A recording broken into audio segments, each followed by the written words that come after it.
Hey guys, what's up? Andrew Pratt here with Sincerely Yours University. Guys, today we're talking about pre-made versus pre-orders. This is today's episode. I'm going to tell you what's the pros and cons of both, what I'm currently going through, and how to help you along your journey with pre-made versus pre-orders. Come on with us.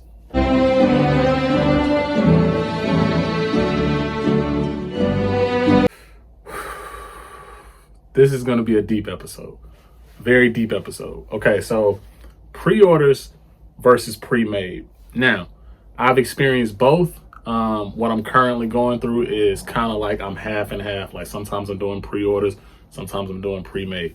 But I found out in my journey that I definitely from now on want to do pre-made. That means when it's pre-made, that means you already got the inventory. You're not pre-ordering, because most of the time there's a fear with pre-ordering. Pre-ordering sometimes is it allows you to build your customer base up. And right now I'm expressing a pro right now. But with pre-ordering, it allows you to build your customer base to see if they actually want the product before it's actually made. And then from there, you can present it to them. They can buy it.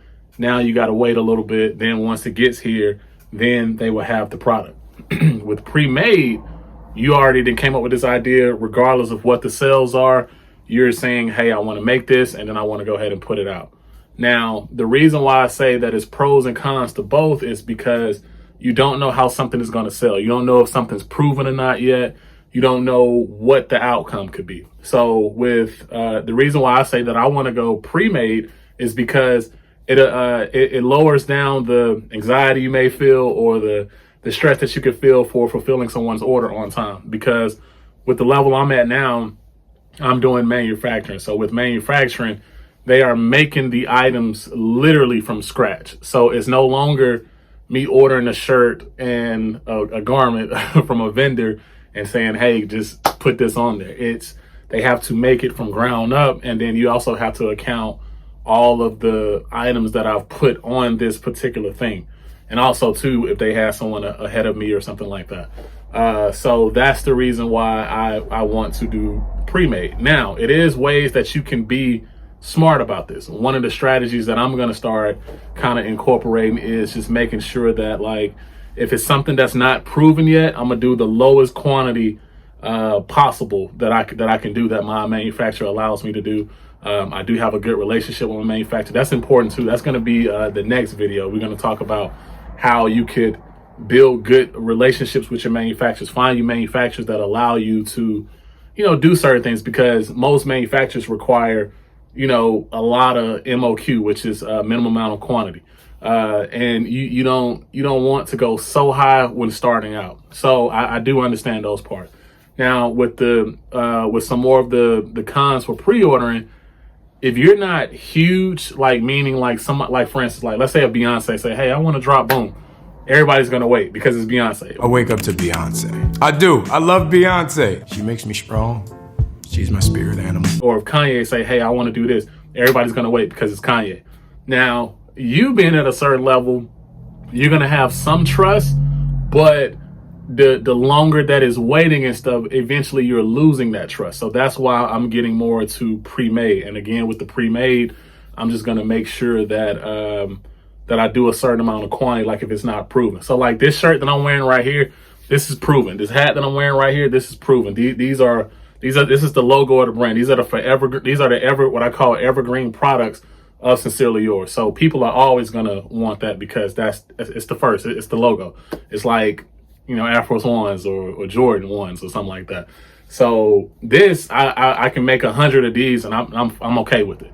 Now something that's like a new design that I'm trying to like see if somebody's gonna do something, I might tell the manufacturer, hey man, can we make about maybe 24 of those, or maybe 36. Like I'm gonna go with a lower quantity, and then if they don't do too well, then clearance it out. So overall with this video, I just really wanted to explain some of the pros and cons of pre-made versus pre-orders.